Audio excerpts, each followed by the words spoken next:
La pluie tombait à minuit comme si le ciel voulait noyer Chicago.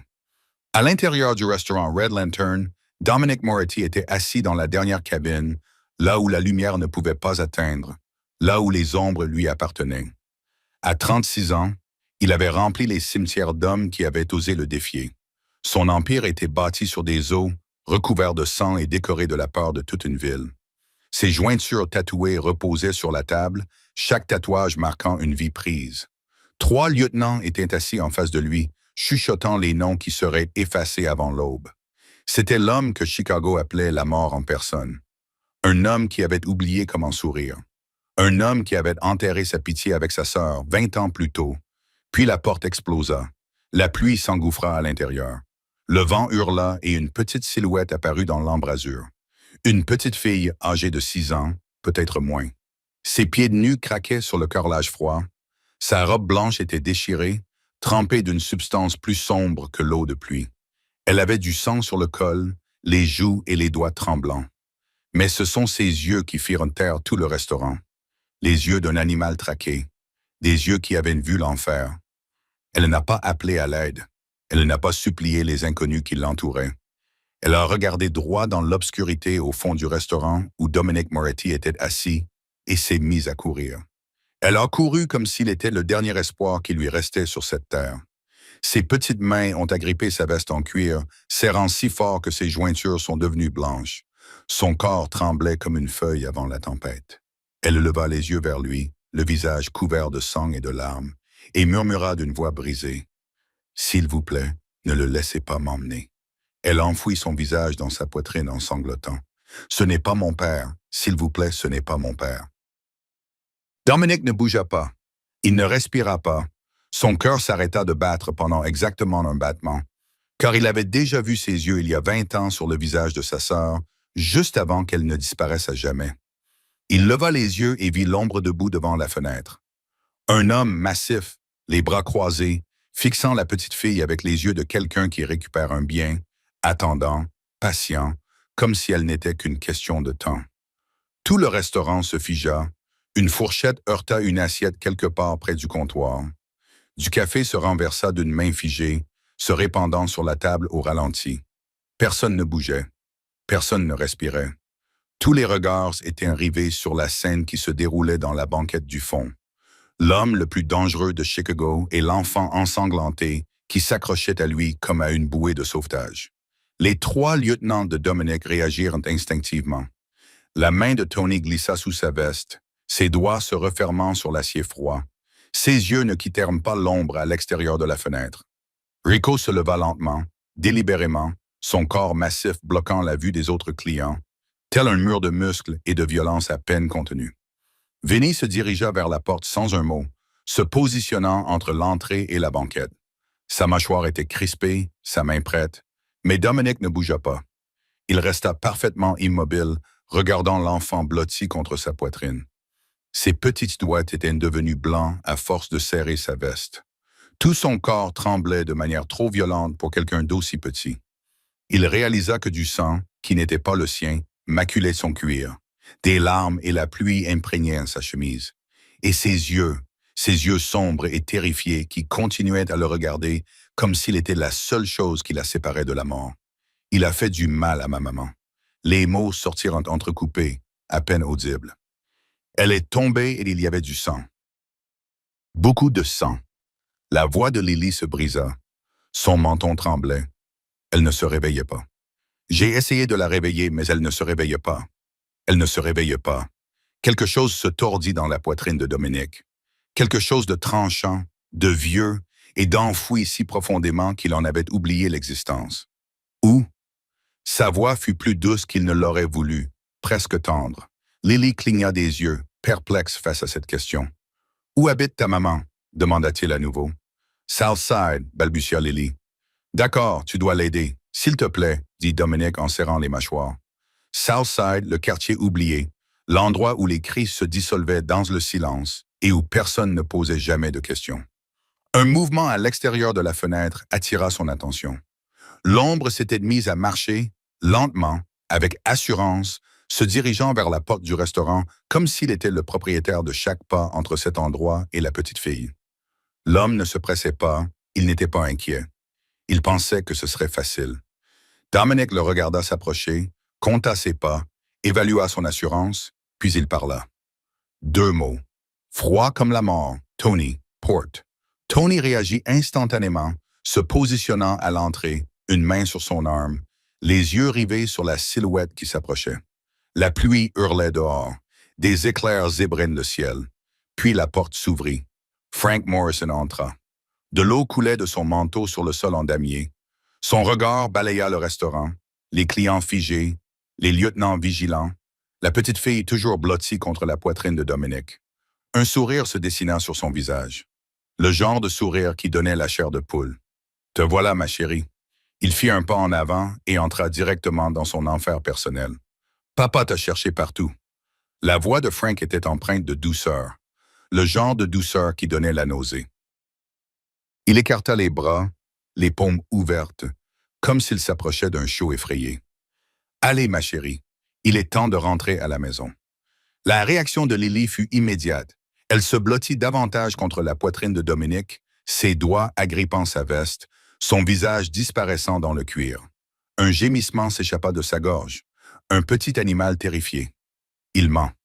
Son murmure était à peine audible. « Ce n'est pas mon père. Je t'en prie, ce n'est pas lui. » Le sourire de Frank vacilla un instant. Son regard passa de la jeune fille à l'homme qui la tenait dans ses bras. Et pour la première fois, il regarda réellement Dominic Moretti. Il pâlit. La reconnaissance le frappa comme une balle. Tout le monde à Chicago connaissait ce visage. Ses yeux froids, ses jointures tatouées, l'homme qui dirigeait la pègre de la ville dans l'ombre. Frank déglutit péniblement. Sa démarche assurée s'interrompit brusquement. Mais il se ressaisit. Il se força à sourire à nouveau et stabilisa sa voix. « Écoutez, je ne veux pas d'ennui ici. » Il leva les mains, jouant l'innocent. « C'est juste une affaire de famille. Les enfants sont confus. Vous savez comment sont les enfants quand ils ont peur. » Dominic ne dit rien. Il se contenta d'observer. Il observa comme un prédateur observe sa proie avant de décider s'il va attaquer. Les mains de Frank tremblaient légèrement. La sueur perlait sur son front malgré la pluie froide qui continuait de couler de son manteau. De nouvelles égratignures parcouraient le côté de son cou. Des blessures défensives. Quelqu'un s'était défendu. Et puis Dominic le vit, juste au-dessus du col de Frank, partiellement caché par sa veste. Un symbole tatoué sur la peau. 2 serpents entrelacés autour d'une chaîne brisée. Le sang de Dominic se glaça. Il connaissait ce symbole. Il le connaissait comme il connaissait ses propres cicatrices. Il y a 20 ans, cette marque appartenait à une organisation, à un réseau, à un homme. Marcus Dantelot. Ce nom remonta du fond de la mémoire de Dominic comme un cadavre remontant à la surface d'une eau sombre. Marcus, qui avait autrefois été à ses côtés, qui l'avait autrefois appelé son frère, qui avait trahi tout ce qu'ils avaient construit ensemble et avait disparu dans l'ombre pour bâtir son propre empire. Un empire bâti sur la chair, sur l'innocence, sur les enfants. Dominic pensait que ce réseau était mort, enterré, détruit depuis des années. Il avait tort. Et maintenant, l'un des hommes de Marcus se tenait dans son restaurant, essayant d'enlever une fillette de 6 ans. Ce n'était pas une affaire de famille, c'était du trafic. Le regard de Dominic se leva lentement pour croiser celui de Frank. La température dans la pièce sembla baisser de 10 degrés Celsius. « Comment vous appelez-vous » La question était posée calmement, presque avec désinvolture. Frank hésita. « Frank Delaney. Écoutez, mec, je ne veux vraiment pas.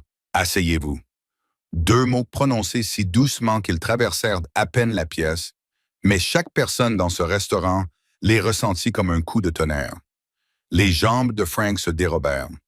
Il s'assit dans la banquette la plus proche, le visage pâle, sa bravade s'effondrant, et Dominic Moretti sourit. Ce n'était pas un sourire agréable. Frank resta figé dans la banquette près de la porte. Rico se tenait au-dessus de lui comme une montagne, les bras croisés, le visage inexpressif, les yeux promettant la violence. Vinny se plaça entre Frank et la sortie, une main posée nonchalamment sur sa hanche, nonchalamment près de son arme. Aucun des deux ne parla. Ils n'en avaient pas besoin. Frank n'irait nulle part. Dominic reporta son attention sur l'enfant, qui tremblait toujours contre lui. Lentement, prudemment, il s'agenouilla, amenant ses yeux au niveau des siens. Sa voix s'abaissa, plus douce que personne dans ce restaurant n'avait jamais entendu. J'ai besoin que tu me racontes ce qui s'est passé ce soir. Les lèvres de Lily tremblèrent. Tu peux faire ça pour moi? Elle acquiesça d'un petit mouvement fragile, puis elle parla. Les mots sortirent par brèves, fragments brisés d'un cauchemar qu'elle vivait encore. Maman travaille la nuit, au restaurant de la 5e rue, mais ce soir, elle est restée à la maison avec moi. Elle eut le souffle coupé. Puis quelqu'un a commencé à frapper à la porte. Fort, vraiment fort. Maman m'a dit de me cacher, m'a-t-elle dit. Elle m'a dit, va dans le placard et ne sors sous aucun prétexte. Des larmes coulaient sur ses joues, se mélangeant au sang qui y avait déjà séché. Je me suis caché. Je suis restée silencieuse, comme maman me l'avait dit. Sa voix s'est brisée, mais je pouvais voir à travers la fente de la porte. Il y avait 3 hommes. Ils criaient après maman, lui demandant quelque chose qu'elle avait vu, quelque chose qu'elle avait dit à quelqu'un. Les mains de Lily se crispèrent sur la veste de Dominic. Puis l'un d'eux la frappa violemment. Maman tomba et il y eut du sang sur le sol. Beaucoup de sang, et elle cessa de bouger. Un sanglot déchira son petit corps. J'essayais de rester silencieuse, mais ils trouvèrent mes dessins sur la table. Ils savaient que j'étais là. Elle désigna Frank sans le regarder. Il est venu me chercher. Il a ouvert la porte du placard et a essayé de m'attraper, mais je lui ai donné un coup de pied et j'ai couru jusqu'à ma chambre et je suis sorti par la fenêtre. Sa voix s'est réduite à un murmure. J'ai couru, couru et couru. Je ne savais pas où aller. J'avais tellement peur. Et puis j'ai vu les lumières rouges de cet endroit et j'ai juste couru à l'intérieur. Elle a levé les yeux vers Dominic, ses yeux sombres et hantés scrutant son visage. Je t'ai vu assis ici et tu avais l'air fort, comme si personne ne pouvait te faire de mal, comme si tu pouvais peut-être m'aider. Quelque chose se brisa dans la poitrine de Dominic. Il y a 20 ans, Isabella avait elle aussi besoin de quelqu'un de fort, quelqu'un pour la protéger, quelqu'un pour la sauver, et personne n'était venu. Dominic se leva lentement. Son visage était impassible, mais quelque chose brûlait derrière ses yeux. Tony. Son lieutenant s'avança immédiatement. Emmène notre invité dans l'arrière-salle. La voix de Dominic était glaciale. Assure-toi qu'il ne bouge pas. Nous aurons une longue conversation plus tard. Tony attrapa Frank par le col et le traîna vers la cuisine. Les protestations de Frank cessèrent dès qu'il vit l'expression sur le visage de Tony. La porte de la cuisine se referma derrière eux. Dominic regarda Lily. « Comment s'appelle ta maman? »« Elena, » murmura Lily. « Elena Castillo. » Dominic tendit la main. Une main large, marquée de cicatrices et couverte de tatouages qui témoignaient de décennies de violence. Lily la prit sans hésiter. « Nous allons retrouver ta maman. » Le SUV noir filait à toute allure dans les rues de Chicago détrempées par la pluie. Les essuie-glaces luttaient en vain contre le déluge. Les lampadaires défilaient comme des étoiles mourantes.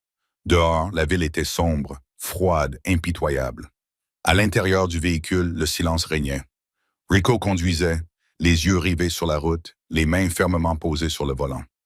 Vinny était assis sur le siège passager, vérifiant son arme avec une efficacité acquise par l'expérience. Et à l'arrière, Dominic Moretti était assis, immobile, le regard fixe. Mais il n'était pas seul. Lily avait refusé de le lâcher. Elle était assise contre lui, sa petite main enroulée autour de 2 de ses doigts, s'agrippant comme s'il risquait de disparaître si elle relâchait son étreinte. Dominic ne s'est pas éloigné. Il aurait dû. Il savait qu'il aurait dû. Le contact physique était une faiblesse. Le lien était une vulnérabilité. Il avait bâti tout son empire sur le principe de ne dépendre de personne. Et pourtant, il laissait une fillette de 6 ans lui tenir la main. À quand remontait la dernière fois où quelqu'un l'avait touché ainsi? Non pas par peur, ni par violence, mais par confiance. Il ne s'en souvenait pas. Maman travaillait très dur. La voix de Lily rompit le silence. Petite, fragile, elle a parfois 2 emplois. Elle dit que c'est pour que je puisse aller dans une bonne école un jour. Dominic ne dit rien. Il écoutait simplement. Mon papa est parti quand j'étais bébé. Je ne me souviens pas de quoi il a l'air. Lily fit une pause. Maman dit que ce n'est pas grave. Elle dit qu'on n'a pas besoin de lui. On est là l'une pour l'autre. Ses doigts se resserrèrent autour des siens. Maman dit toujours qu'on n'a que l'une l'autre. Dominic tourna lentement la tête. Il regarda par la vitre striée de pluie. La ville défilait, floue. Des ruelles sombres, des lampadaires cassés. Des bâtiments abandonnés couverts de graffitis et de désespoir. Nous n'avons que l'une l'autre. Il y a 20 ans, il n'avait qu'Isabella, sa petite sœur, sa responsabilité, son univers tout entier. Et il l'avait perdue en 20 minutes. On est presque arrivé, patron, dit Rico depuis le siège avant. Le SUV tourna dans Oak Street, Southside, le coin oublié de Chicago, où les sirènes de police étaient un bruit de fond et où les cris se dissolvaient dans le silence. Les bâtiments ici étaient vieux, délabrés, les fenêtres condamnées ou brisées. Le genre d'endroit où de mauvaises choses arrivaient à des gens oubliés. Le genre d'endroit où personne ne posait de questions. Le genre d'endroit où une mère célibataire et sa fille pouvaient disparaître sans que personne ne s'en aperçoive. Le SUV ralentit, puis s'arrêta. Dominic leva les yeux vers le bâtiment devant eux. 5 étages de briques délabrées et de rêves brisés. Une seule lumière clignotait à la fenêtre du 3e étage. Appartement 12. Lily serra plus fort les doigts de Dominic. « C'est chez moi, murmura-t-elle. Dominic ouvrit la porte. « Reste près de moi. » La cage d'escalier sentait le moisi et le désespoir. Dominic gravit les marches, la main de Lily toujours agrippée à la sienne. Les néons au-dessus de leur tête clignotaient et bourdonnaient, mourant, agonisant, abandonnant la lutte. Des graffitis recouvraient les murs. Quelque part au-dessus d'eux, un bébé pleurait. 3e étage, le couloir s'étendait devant eux comme une gorge. Sombre, étroit, suffocant. Et au bout, l'appartement 12. La porte pendait de travers sur ses gonds. Des éclats de bois jonchaient le seuil. Quelqu'un l'avait enfoncé à coups de pied. Dominic leva le poing. Tout le monde s'arrêta. Vinny s'avança, arme à la main, les épaules appuyées contre le mur. Il vérifia les coins, écouta, puis hocha la tête. La voix était libre. Dominic baissa les yeux vers Lily. « Reste avec Rico. N'entre pas avant que je te le dise. » Ses petits doigts se crispèrent autour de sa main. Ses yeux scrutèrent son visage, à la recherche de quelque chose. De réconfort, de sécurité, d'une promesse que tout irait bien. Puis, lentement, à contre-cœur, elle lâcha prise. Pour la première fois depuis le restaurant. Dominic ressentit l'absence de son étreinte comme un membre fantôme. Il entra. L'appartement avait été saccagé, les meubles renversés, les coussins du canapé lacérés. Le rembourrage était répandu sur le sol comme des débris. Les tiroirs avaient été arrachés des armoires et vidés. Les livres étaient éparpillés. Les cadres photos étaient brisés. Ils avaient cherché quelque chose, mettant l'appartement sans dessus-dessous. Et là, sur la moquette usée près de la table basse renversée, il y avait du sang, une tache sombre, encore humide, qui s'étendait sur le sol vers la chambre. Vinny s'avança pour vérifier la salle de bain. La cuisine et le petit placard près de l'entrée étaient vides. Dominic suivit les traces de sang. La porte de la chambre était ouverte. À l'intérieur, le chaos régnait. Le matelas était retourné. Les vêtements avaient été arrachés du placard. Une petite boîte à bijoux avait été vidée sur le sol. Et dans un coin, recroquevillée sur le côté comme une poupée cassée, Elena Castigo. Dominic traversa la pièce en 3 enjambements. Elle était jeune, peut-être 28 ans. Ses longs cheveux noirs étaient emmêlés et collés par le sang. Elle était mince, trop mince. Le genre de minceur qui vient du fait de sauter des repas pour que votre enfant puisse manger. Son visage était marqué par la violence. Du sang séché avait formé une croûte au-dessus de son sourcil, là où quelque chose avait fendu la peau. Sa lèvre était enflée, fendue au milieu. Des ecchymoses violettes fleurissaient déjà sur sa mâchoire et son cou. Mais sa poitrine se soulevait, s'abaissait, se soulevait à nouveau. Dominic appuya 2 doigts contre sa gorge. Poule, faible mais régulier, vivante. Patron. Vinny apparut dans l'embrasure de la porte. Le reste de l'endroit est dégagé. Ils sont partis. Dominic acquiesça, les yeux toujours fixés sur le visage meurtri d'Elena. Puis il l'entendit. De petits pas qui couraient. Maman. Lily apparut dans l'embrasure de la porte, le visage blanc comme un linge. Rico se tenait derrière elle, l'air contrit. Elle s'était échappée. La fillette se figea lorsqu'elle vit sa mère. Le sang, les ecchymoses, l'immobilité. Tout son corps se mit à trembler. « Maman, maman, réveille-toi !» Dominic réagit rapidement et l'intercepta avant qu'elle ne se jette sur le corps brisé d'Elena. Il s'agenouilla, lui bloquant la vue, les mains posées sur ses petites épaules. Elle est vivante, Lily. Des larmes coulaient sur le visage de la fillette. Elle est vivante. J'ai vérifié. Elle respire, mais il y a du sang. Elle ne bouge pas. Elle est blessée. Mais elle va s'en sortir, je te le promets. Les mots sortirent de sa bouche avant qu'il ne puisse les retenir. Je te le promets. Dominic Moretti ne faisait pas de promesses. Les promesses étaient des chaînes. Les promesses étaient une faiblesse. Les promesses étaient des choses qui pouvaient être rompues. Mais en regardant dans les yeux terrifiés de Lily, des yeux qui lui faisaient entièrement confiance, absolument. Sans aucun doute, il en fit une quand même. Et au fond de lui, il savait qu'il brûlerait le monde avant de la rompre. Dominic resta auprès d'Elena pendant que Vinnie fouillait l'appartement. La femme n'avait pas bougé. Sa respiration restait superficielle, laborieuse mais régulière. Quoi qu'il lui ait fait, elle avait survécu. Pour l'instant, Lily était assise sur le sol près de la porte, les genoux repliés contre sa poitrine, observant sa mère avec de grands yeux immobiles. Rico montait la garde à côté d'elle, montagne silencieuse de muscles et de vigilance. La pluie continuait de marteler les fenêtres. Le tonnerre grondait dans le ciel de Chicago. La voix du patron Vinnie venait de la petite pièce au bout du couloir. La chambre de Lily, à en juger par les rideaux roses visibles à travers la porte entr'ouverte. J'ai trouvé quelque chose. Dominic se leva et se dirigea vers la voix. La chambre de Lily était minuscule. Un lit simple avec une couverture princesse défraîchie, un petit bureau couvert de dessins au crayon. Des animaux en peluche alignés sur une étagère comme une armée miniature. La pièce avait été mise sans dessus-dessous, comme le reste de l'appartement. Le matelas était renversé, les tiroirs vidés, mais les hommes avaient manqué quelque chose. Vinnie était agenouillé près du coin où une partie du plancher avait été arrachée. Il tenait dans ses mains un cahier usé, corné, visiblement très utilisé. Il le tendit à Dominic sans un mot. Dominic l'ouvrit.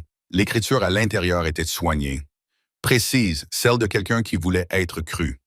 Page après page, une documentation méticuleuse. Des numéros de plaques d'immatriculation, 7 véhicules différents, chacun enregistré plusieurs fois, avec les dates et les heures. Tous les mardis, tous les jeudis, toujours entre 2 et 3 heures du matin. Un lieu, l'entrepôt de la 5e rue, celui qu'Elena pouvait voir depuis le restaurant où elle travaillait de nuit. Et des descriptions. Une camionnette blanche, des vitres teintées, de la peinture écaillée sur la portière côté passager, des hommes vêtus de noir, 3 habitués, parfois 4, et des enfants. Dominic serra les mâchoires en lisant. Des enfants conduits dans l'entrepôt, d'âges différents, de visages différents, toujours terrifiés, parfois drogués, titubants, le regard vague, à peine conscient. Elena avait observé et documenté la situation pendant des mois. Il y avait aussi des photos, glissées à l'arrière du cahier. Granuleuses, prises de loin, probablement avec un téléphone portable, les mains tremblantes, cachées derrière une fenêtre, mais suffisamment nettes. Suffisamment nettes pour constituer des preuves. Suffisamment nettes pour être une condamnation à mort. Dominic comprenait maintenant. Elena avait vu quelque chose qu'elle n'était pas censée voir. Elle avait probablement essayé de le signaler à la police, aux services sociaux, à quiconque voulait bien l'écouter, et personne ne l'avait cru. Ou pire, quelqu'un avait prévenu les personnes qu'elle essayait de dénoncer. Elle avait donc pris les choses en main, rassemblé des preuves, monté un dossier toute seule, et il l'avait découverte.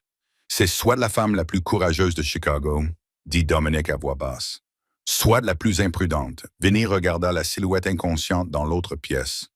Ou les deux, conclut Dominic en fermant son carnet. Il ne s'agissait plus seulement de sauver une petite fille. Il ne s'agissait plus seulement d'une mère qui en avait trop vu. Il s'agissait de l'opération de Marcus Dontello. Elle opérait dans sa ville, sous son nez, depuis Dieu sait combien de temps. C'était la guerre. Ils transportèrent Elena comme si elle était en verre. Rico la souleva avec précaution, serrant son corps brisé contre sa poitrine. Vinnie ouvrit la voie et Lily marcha à leur côté pendant tout le trajet. Sa petite main enserrait les doigts inertes de sa mère, refusant de les lâcher. Le SUV a traversé les rues détrempées par la pluie, loin de Southside, loin des quartiers oubliés et des bâtiments en ruine, vers un endroit où personne ne les trouverait. La maison sécurisée se trouvait au bout d'une rue calme, dans un quartier qui n'existait sur aucune carte en possession des ennemis de Dominic. 2 étages, façade en briques, pelouse bien entretenue. Elle ressemblait à n'importe quelle autre maison de banlieue. Mais les apparences étaient trompeuses. Des gardes armés patrouillaient le périmètre. Des caméras couvraient tous les angles. Les portes étaient renforcées, les fenêtres par balles. C'était là que Dominic gardait les personnes qui avaient besoin de protection ou de persuasion. Ce soir, ce serait pour la première option. Elena fut allongée sur le canapé du salon, toujours inconsciente, toujours en vie. Lily grimpa immédiatement à côté d'elle, se blottissant contre sa mère comme un petit animal en quête de chaleur. 15 minutes plus tard, une berline grise s'engagea dans l'allée. Le docteur Nathan Cross en sortit. La cinquantaine, les cheveux poivre et sel, les mains fermes qui avaient recousu plus de blessures par balle qu'il ne pouvait en compter. Il travaillait pour Dominic depuis 12 ans et avait appris depuis longtemps à ne pas poser de questions. Il examina Elena en silence, vérifia ses pupilles, son pouls, ses côtes, la blessure à la tête. Lorsqu'il eut terminé, il se tourna vers Dominic. Légère commotion cérébrale, côte contusionnée, peut-être 1 ou 2 fêlées, mais pas cassées. La blessure à la tête semble plus grave qu'elle ne l'est. Les blessures au cuir chevelu saignent toujours abondamment. Va-t-elle se réveiller? Elle a besoin de repos. Cela pourrait prendre quelques heures, ou jusqu'au matin. Le docteur Cross rangea sa trousse médicale. Je vais laisser des médicaments contre la douleur. Gardez-la immobile. Hydratez-la. Elle se remettra. Il partit sans un mot. Un silence pesant s'installa dans la maison sécurisée. Dominic se tenait près de la fenêtre, les bras croisés, fixant l'obscurité. 2 gardes étaient visibles sur la pelouse devant la maison. 2 autres à l'arrière. Rien ne pouvait passer, mais il n'avait pas l'esprit à la sécurité. Son téléphone vibra. Tony. Frank est dans la salle d'interrogatoire.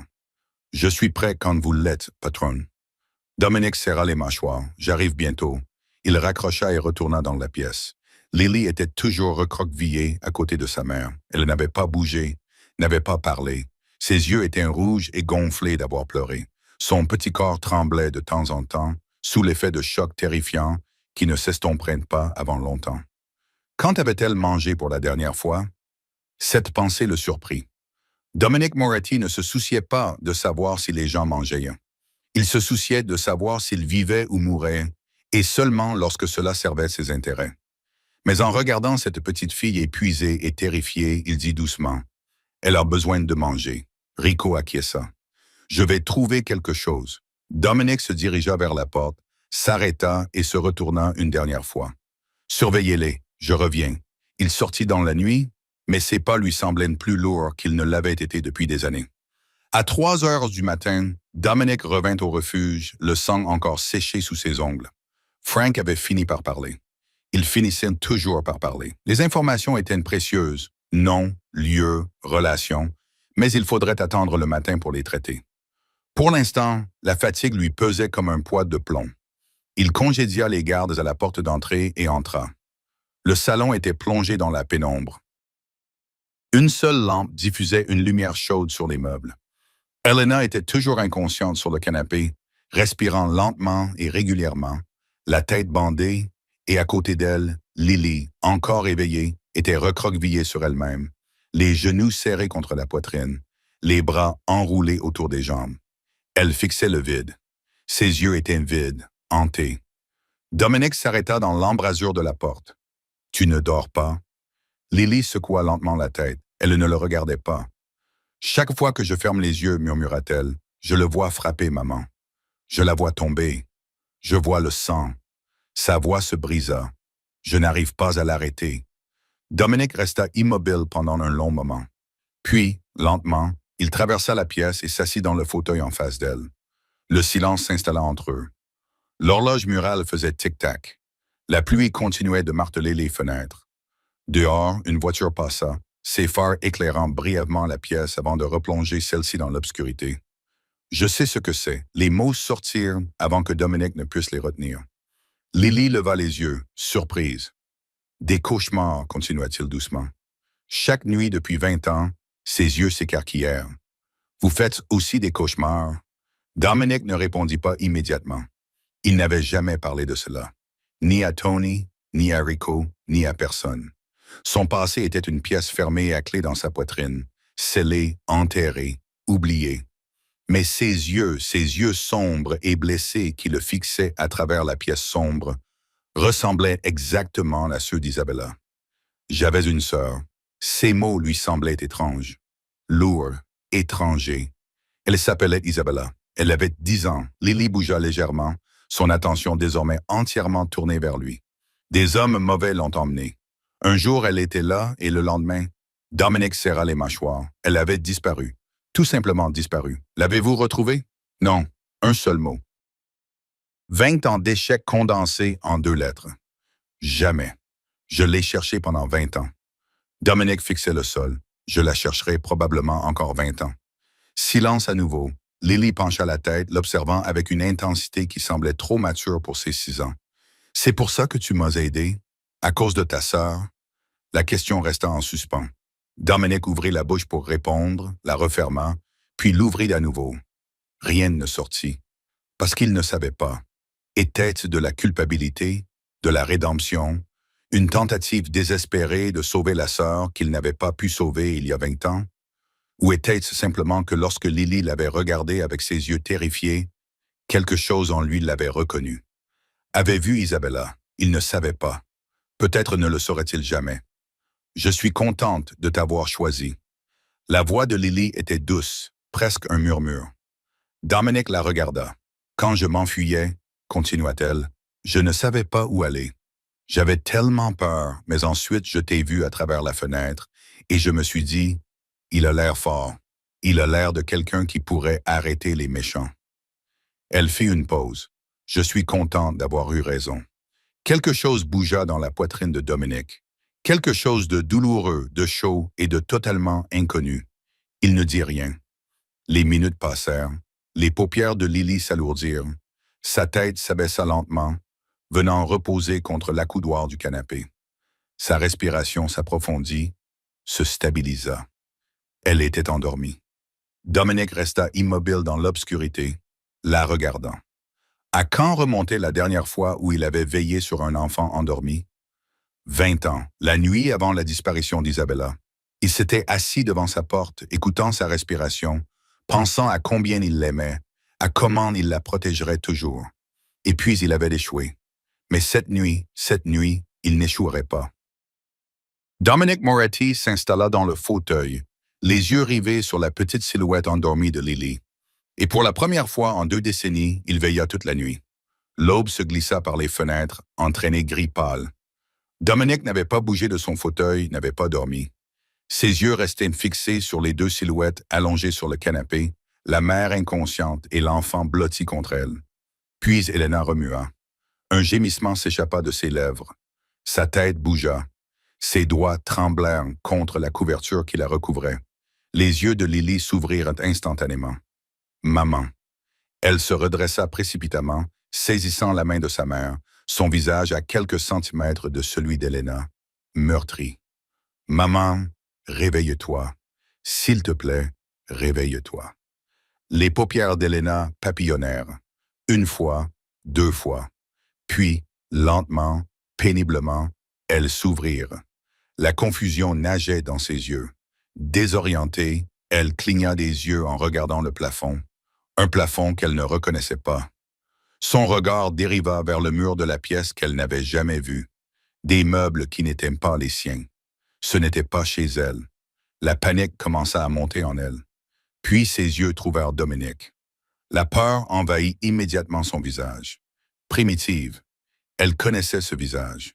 Tout le monde à Chicago connaissait ce visage. Les jointures tatouées, les yeux froids et morts. L'homme qui régnait sur le monde souterrain de la ville depuis l'ombre. Dominic Moretti, la mort en personne. L'instinct maternel d'Elena prit le dessus sur tout le reste. La douleur, la confusion, les blessures qui hurlaient à travers son corps. Elle attrapa Lily et la tira derrière son dos, protégeant sa fille avec son propre corps brisé. « S'il vous plaît », sa voix était rauque, désespérée. « Je n'ai pas d'argent, je n'ai rien. Mais Lily est innocente, ce n'est qu'une enfant. S'il vous plaît, quoi qu'il arrive, laissez-la en dehors de tout ça. Prenez-moi à sa place. Faites-moi ce que vous voulez. Mais s'il vous plaît, maman. » Non, Lily se dégagea de l'étreinte de sa mère et se plaça entre Elena et Dominic. Il nous a sauvés. Il n'est pas comme eux. Il t'a trouvé, il nous a amenés et il nous a protégés. Elena fixa sa fille du regard. Puis Dominique, puis à nouveau Lily. Quoi? De quoi parles-tu? Les méchants. Maman. Ceux qui t'ont fait du mal. Je me suis enfui et je l'ai trouvé. Et il nous a aidés. Il a promis de nous protéger. Elena reporta son regard sur Dominique. La confusion se mêlait à la peur. L'incrédulité se confondait avec une lueur d'espoir. Dominique resta immobile. Il garda ses distances. Lorsqu'il prit la parole, sa voix était calme, posée. Votre fille s'est précipitée dans mon restaurant hier soir, couverte de sang, terrifiée. Elle a dit que des hommes vous avaient attaqué, qu'ils avaient essayé de l'enlever. La main d'Elena se porta à sa tête, toucha les bandages, grimaça. Nous vous avons trouvé dans votre appartement, continua Dominique. Inconsciente. Mon médecin a soigné vos blessures. Vous avez une commotion cérébrale et des côtes contusionnées, mais vous vous remettrez. Elena assimila lentement ces informations. Son regard balaya à nouveau la pièce, les gardes visibles à travers la fenêtre, la porte blindée, les fournitures médicales sur la table d'appoint. Pourquoi? Le mot sortit. Pourquoi quelqu'un comme vous nous aiderait-il? Dominique fouilla dans sa veste et en sortit le carnet. Elena pâlit. À cause de ça, dit-il en le brandissant. Vous les observiez, vous documentiez tout. Vous l'avez trouvé. Dites-moi tout. Elena resta silencieuse pendant un long moment. Ses mains tremblaient, mais lorsqu'elle prit la parole, sa voix était ferme, déterminée. Je travaille de nuit dans un restaurant sur la 5e avenue. Il y a 2 mois, j'ai commencé à remarquer une camionnette blanche qui venait tous les mardis et jeudis. Toujours vers 2 heures du matin, dit-elle en déglutissant péniblement. Une nuit, je les ai vus décharger des enfants, 4. Ils pouvaient à peine marcher, drogués, je pense. Les yeux vitreux, titubants. Des hommes en vêtements sombres les ont traînés dans l'entrepôt de l'autre côté de la rue. Lily se blottit contre sa mère. J'ai essayé de le signaler, j'ai appelé la police 3 fois. Ils ont dit qu'ils allaient enquêter. Rien ne s'est passé. La voix d'Elena s'est durcie. Puis l'un des agents est venu au restaurant et m'a dit de m'occuper de mes affaires si je savais ce qui était bon pour moi. Alors, vous avez commencé à rassembler des preuves vous-même. Que pouvais-je faire d'autre? Des larmes brillaient dans ses yeux.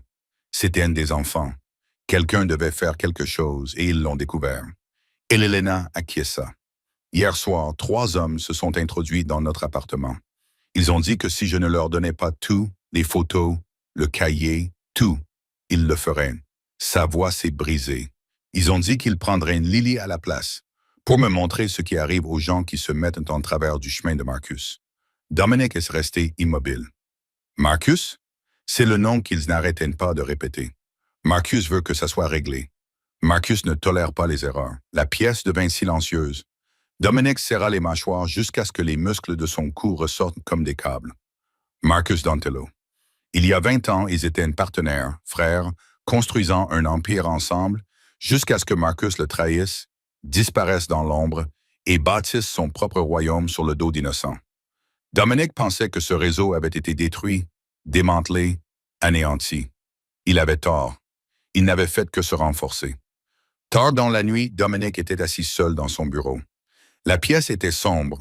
Une seule lampe de bureau projetait une lumière jaune sur les papiers qu'il n'avait pas touchés. Les rapports de Tony, les photos de surveillance de Rico, une carte des opérations présumées de Marcus Dantel.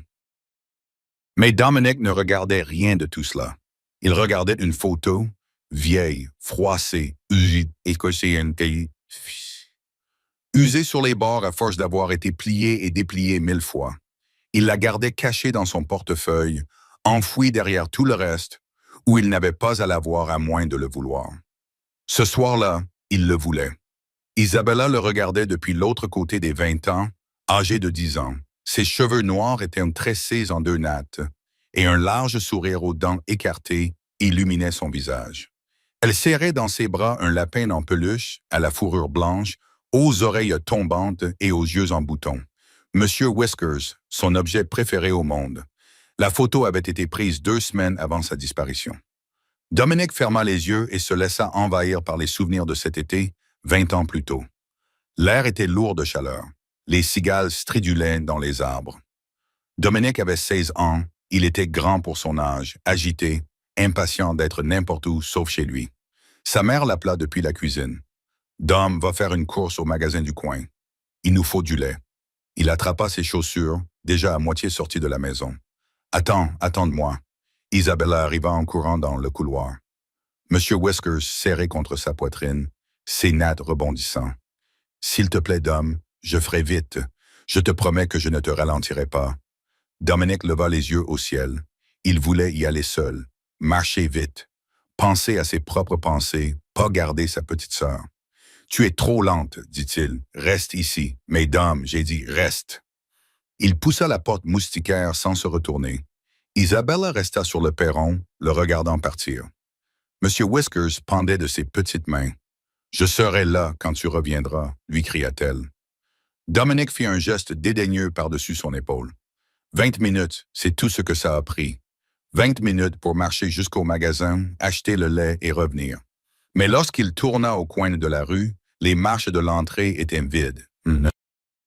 Whiskers gissait sur l'herbe, une oreille arrachée, un œil en bouton suspendu par un fil. Isabella avait disparu.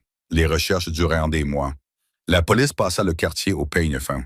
Les détectives ont interrogé toutes les personnes vivant dans un rayon de 10 pâtés de maisons.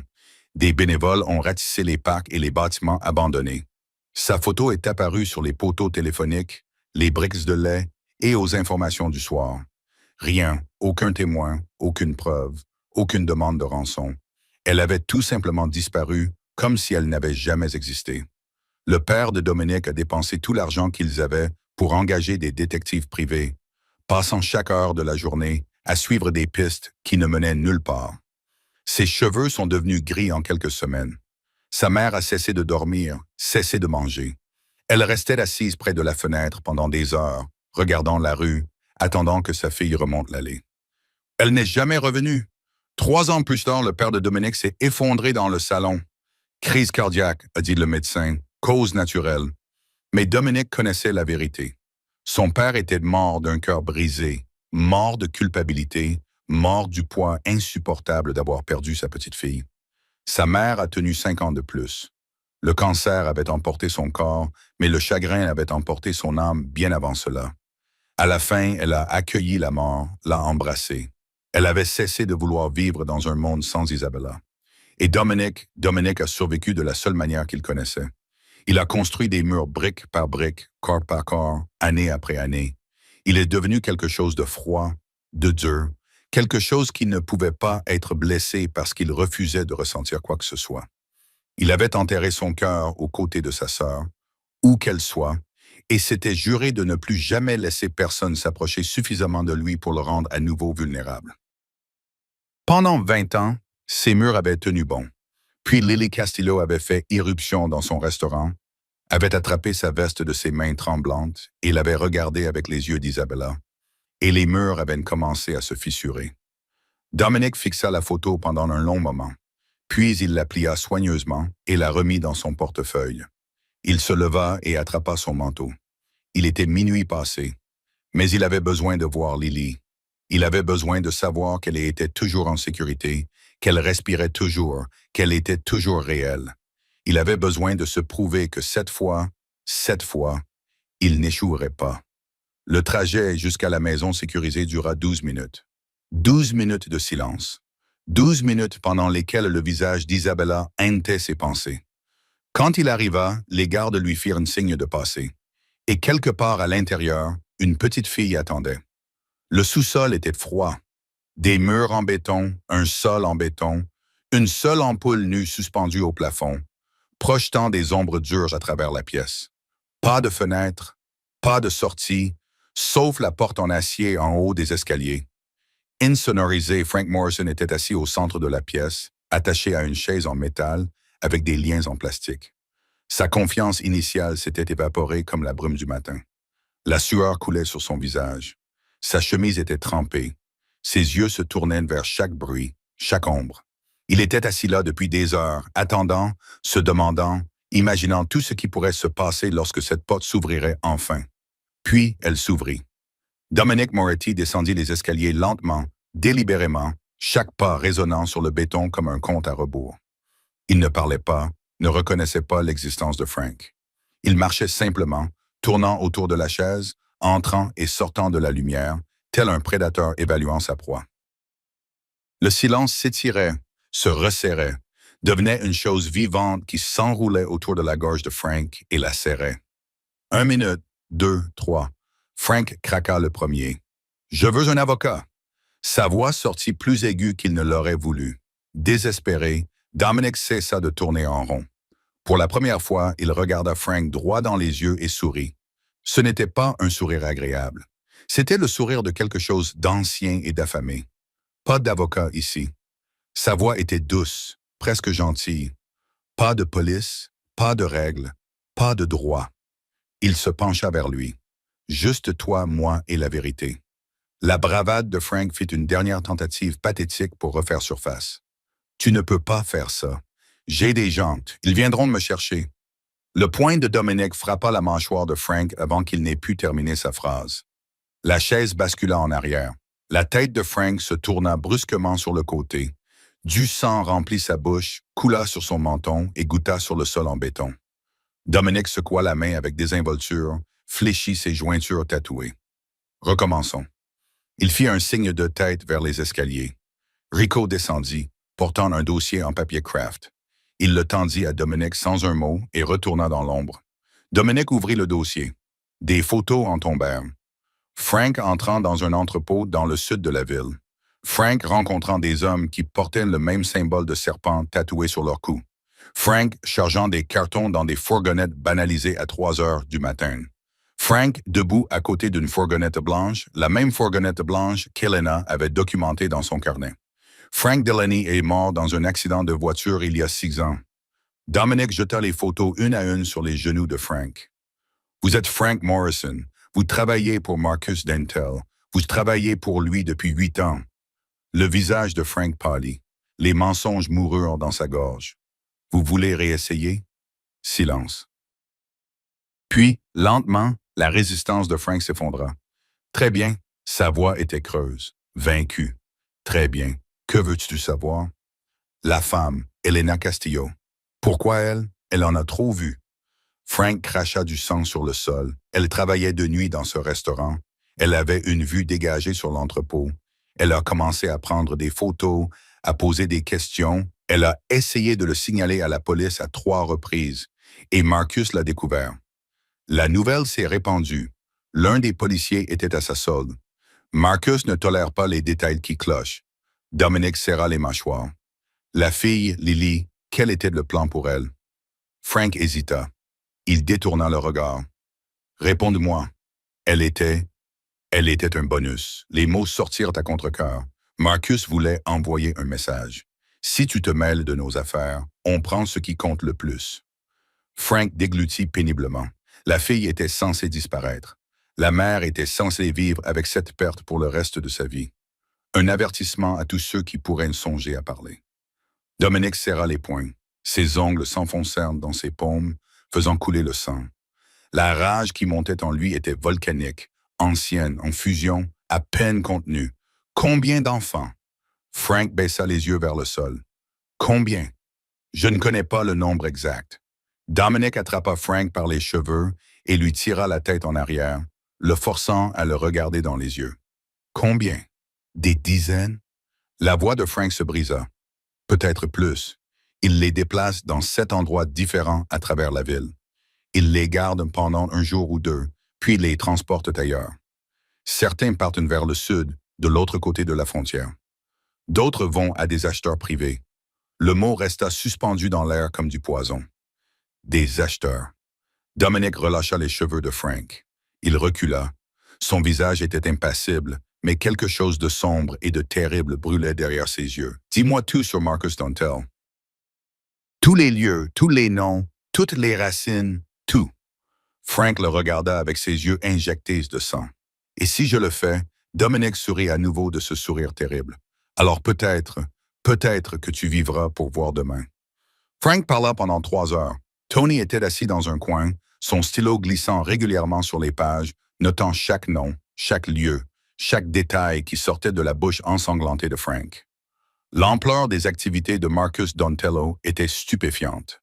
7 entrepôts répartis dans tout Chicago, chacun constituant un point de passage dans un réseau d'innocents volés.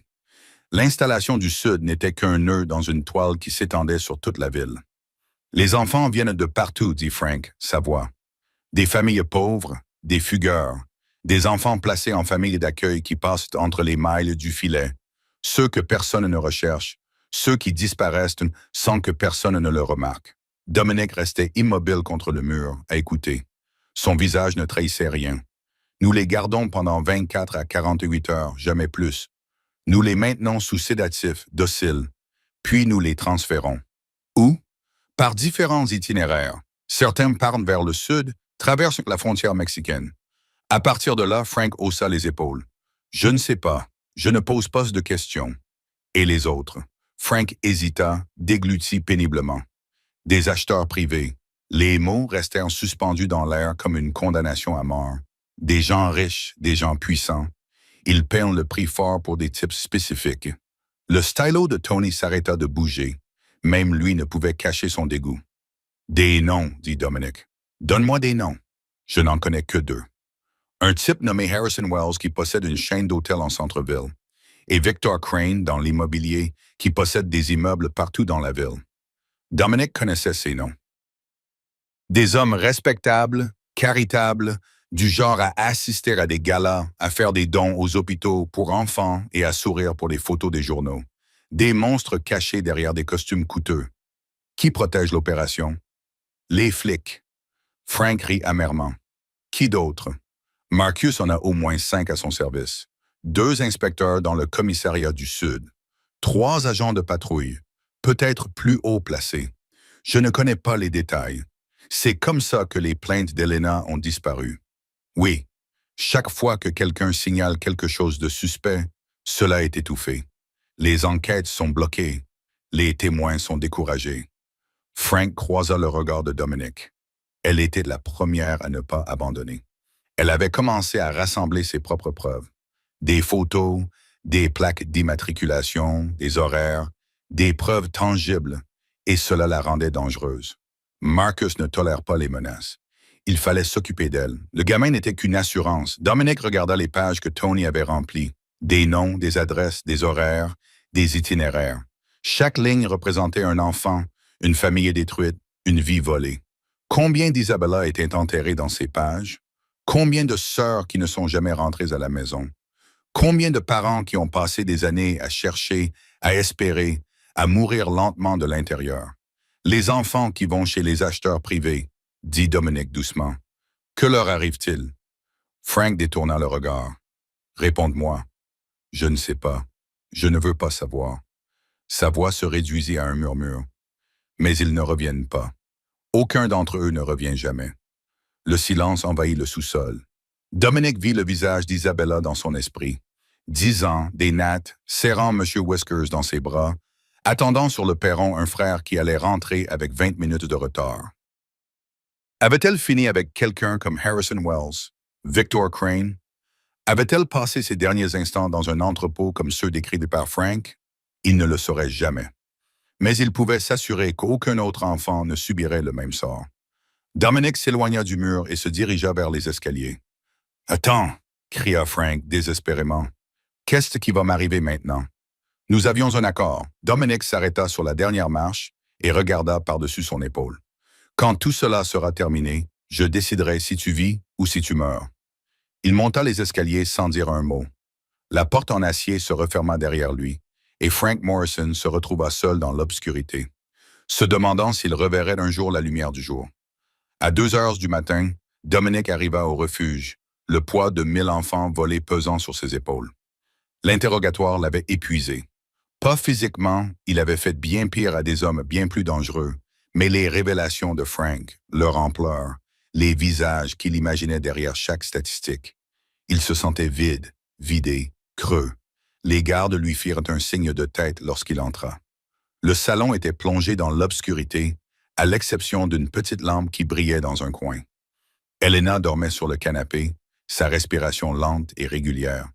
Et sur le sol à côté d'elle, Lily était assise, recroquevillée en boule, éveillée. Ses genoux étaient repliés contre sa poitrine. Ses bras enlaçaient ses jambes. Ses yeux fixaient le vide, rivés sur un point invisible dans l'obscurité. Dominic s'arrêta dans l'embrasure de la porte. « Tu fais des cauchemars? » Lily ne le regarda pas. Sa voix était faible, fragile. « Je vois maman tomber encore et encore. Je ferme les yeux et elle tombe, il y a du sang, et je n'arrive pas à l'arrêter. » Dominic sentit quelque chose se tordre dans sa poitrine. Il traversa lentement la pièce, et pour la première fois, il ne s'assit pas dans le fauteuil en face d'elle. Il s'assit par terre, à côté d'elle, assez près pour la toucher. Lily lui jeta un regard surpris. Ils restèrent assis en silence pendant un long moment. L'horloge faisait tic-tac. La pluie tambourinait contre les fenêtres. La respiration d'Elena montait et descendait. « Je peux te poser une question ?» murmura Lily. « Oui, ta sœur Isabella. » Elle hésita. « Que lui est-il arrivé ?» Dominic resta silencieux pendant un long moment. La question rouvrait de vieilles blessures. Des blessures qui n'avaient jamais vraiment cicatrisé, mais qui s'étaient simplement recouvertes d'une croûte. J'étais censé la surveiller ce jour-là. Sa voix était rauque, distante. Ma mère m'avait demandé de l'emmener avec moi au magasin, mais je ne voulais pas. Je lui ai dit qu'elle était trop lente. Je lui ai dit de rester à la maison. Il fixait le sol. Je l'ai laissée assise sur les marches du perron avec son lapin en peluche. J'ai dit, « Je serai de retour dans 20 minutes. » Et quand tu es revenu, elle avait disparu. Les mots flottaient dans l'air comme des fantômes. J'ai passé 20 ans à m'en vouloir, a poursuivi Dominic. 20 ans à me demander ce qui se serait passé si je l'avais laissé venir avec moi. 20 ans à savoir que c'était ma faute. Lily s'est restée silencieuse pendant un moment. Puis elle a secoué la tête. « Ce n'est pas ta faute. » Dominic l'a regardé. « Tu n'étais qu'un enfant. » Ses yeux sombres ont croisé les siens avec une clarté surprenante. Les enfants ne peuvent pas arrêter les méchants. Ce n'est pas juste. Tu ne pouvais pas savoir ce qui allait se passer. 20 ans. Pendant 20 ans, Dominic avait porté ce poids sur ses épaules. Il avait laissé cette culpabilité le définir. Il l'avait laissé le vider de son essence et remplir le vide de rage et de glace. Et pendant tout ce temps, personne, ni ses parents avant leur mort, ni ses lieutenants, ni personne ne lui avait jamais dit ces mots. Tu n'étais qu'une enfant. Quelque chose se brisa dans sa poitrine. Quelque chose qui était resté gelé pendant 2 décennies. « Mais tu n'es plus une enfant, » continua Lily doucement. « Et tu les arrêtes maintenant. Les méchants. Tu me sauves. Tu vas sauver les autres enfants aussi. » Sa petite main se tendit et toucha la sienne. C'est ce qu'Isabella aurait voulu, n'est-ce pas? Dominic ne pouvait pas parler. Sa gorge s'était complètement refermée. Lily se rapprocha. Puis, sans prévenir, elle grimpa sur ses genoux et enroula ses petits bras autour de son cou. Dominic se figea. Il ne savait pas quoi faire. Il ne savait pas comment réagir. Cela faisait 20 ans que personne ne l'avait serré dans ses bras. 20 ans qu'il n'avait laissé personne s'approcher suffisamment pour essayer. Mais Lily s'accrochait fermement, farouchement, comme si elle essayait de rassembler tous ses morceaux brisés. Et lentement, maladroitement, ses bras se refermèrent autour d'elle. « Ne me lâche pas », murmura-t-elle contre son épaule. « S'il te plaît, ne me lâche pas. Je ne te lâcherai pas. » Sa voix se brisa sur ces mots. « Je te le promets. » Ils restèrent assis ainsi dans l'obscurité. Le parrain de la mafia le plus redouté de Chicago et une fillette de 6 ans, serrés l'un contre l'autre, comme s'ils étaient les seules choses réelles qui restaient au monde. Et pour la première fois en 20 ans, Dominic Moretti se permit de ressentir autre chose que de la douleur. La lumière du matin filtrait à travers les rideaux, douce et pâle. Lily dormait sur le canapé, recroquevillée sous une couverture, sa petite poitrine se soulevant et s'abaissant paisiblement. Pour la première fois depuis cette terrible nuit, son visage ne portait aucune trace de peur, juste le calme innocent d'un enfant perdu dans un sommeil sans rêve. Elena était assise à la table de la cuisine, les 2 mains autour d'une tasse de thé. Les ecchymoses sur son visage avaient foncé pendant la nuit, des marques violettes et noires s'étendant sur sa mâchoire, ses pommettes et autour de ses yeux. Mais elle était assise, alerte, plus forte qu'hier. Dominic se tenait près du comptoir, les bras croisés, regardant la vapeur s'élever de son café intact. Ils n'avaient pas beaucoup parlé depuis son réveil, juste des bribes, des nouvelles, des choses pratiques. Mais maintenant, dans le calme du matin, Elena posa enfin la question qui la taraudait. « Pourquoi faites-vous cela? » Dominic la regarda. « Vraiment? » Elle continua. Les hommes comme vous n'aident pas les gens comme nous. Vous ne risquez pas la guerre avec d'autres organisations pour des étrangers. Alors pourquoi? Le silence s'installa entre eux. Dominic aurait pu mentir. Il aurait pu lui donner une explication stratégique, un moyen de pression, des informations, un territoire, le genre de réponse qui aurait eu du sens dans son monde. Mais en regardant cette femme meurtrie, contusionnée, mais toujours assise bien droite, le dos droit, il se rendit compte qu'il ne pouvait pas. Il fouilla dans sa poche arrière, sortit son portefeuille et, derrière le cuir usé, retira la photo. Il la fit glisser sur la table sans un mot. Elena la prit délicatement, regarda l'image et eut le souffle coupé. Une petite fille la regardait, avec ses cheveux noirs et ses nattes, son sourire édenté, serrant dans ses bras un lapin en peluche aux yeux en bouton. Elle ressembla. La voix d'Elena s'éteignit. Son regard se porta vers le salon où Lily dormait. « Je sais, » dit Dominic doucement. Semblance était troublante et déconcertante, les mêmes cheveux noirs, le même âge, les mêmes grands yeux innocents qui reflétaient une confiance trop grande pour un monde cruel. Elena comprit alors. Sans explication, sans un mot, elle regarda à nouveau la photo. « Ta sœur, Isabella, elle avait 10 ans quand ils l'ont enlevée. Il y a 20 ans, je ne l'ai jamais retrouvée. » Elena resta silencieuse pendant un long moment. Quand elle reprit la parole, sa voix était chargée d'émotion. « Je suis désolé. Je ne peux pas imaginer ce que c'est que de perdre quelqu'un. Tu n'as pas besoin d'imaginer. » Les yeux de Dominic croisèrent les siens. « Tu l'as presque vécu. » Les mots restèrent suspendus entre eux, lourdement chargés de vérité. Si Lily n'avait pas fui, si elle n'avait pas trouvé le restaurant, si Dominic n'avait pas été là, Elena se serait réveillée dans un appartement vide avec une fille disparue. Elle aurait passé le reste de sa vie à chercher, à espérer, à mourir à petit feu, tout comme les parents de Dominic. Elena posa la photo. Lentement, avec hésitation, elle tendit la main par-dessus la table et posa sa main sur la sienne. Juste un instant. Merci. Sa voix n'était qu'un murmure. Pour Lily, pour tout, je ne sais pas comment vous remercier. Vous ne me devez rien. Dominic ne retira pas sa main. Il aurait dû. Le contact était une faiblesse. Le lien était une vulnérabilité. Tout ce qu'il avait construit pendant 20 ans dépendait du fait de garder les gens à distance. Mais il ne bougea pas. Et elle non plus. Quelque chose avait changé entre eux dans cette cuisine silencieuse. Pas de l'amour, pas encore, peut-être jamais, mais autre chose. Quelque chose de fragile et d'inattendu. De la compréhension, de la confiance, le début de quelque chose qu'aucun d'eux ne pouvait nommer. Le bureau principal de Dominic avait été transformé en centre de commandement. 3 tables avaient été rapprochées au centre de la pièce. Leur surface était recouverte de cartes, de photographies, de documents et de rapports de surveillance. Ça. Les murs étaient couverts de papier punaisé, de noms reliés par des fils rouges, de lieux entourés, de chronologie. Une grande carte de Chicago dominait l'une des tables. Des marqueurs rouges indiquaient les 7 entrepôts de Marcus Dontello. Des lignes bleues traçaient les itinéraires de transport. Des points jaunes marquaient les clients connus et les points de livraison. 6 écrans étaient alignés sur le mur du fond, chacun affichant les images en direct des caméras que l'équipe de Rico avait placées près des entrepôts.